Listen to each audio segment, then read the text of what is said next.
রাজ্যে ছিল এক এমন রাজকুমারী, তারে ভালোবেসে দিয়েছিলাম যা ছিল আমারই। আমার বুকে মাথা রেখে বলতো মনের কথা, ভাগ করিয়া নিতাম দুজন দুঃখ কষ্ট ব্যথা। আমি শুধু ছিলাম যে তার প্রেমেরই পূজারি, তার ভালোবাসা করলো আমায় পথেরই ভিখারি। তার কত ভালোবাসি জানে না রে জগৎবাসী, জানে অন্তর্যামী।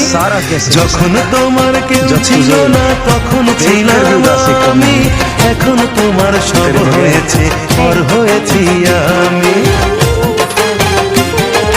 যখন তোমার কেউ ছিল না তখন ছিলাম আমি, এখন তোমার সব হয়েছে পর হয়েছি আমি।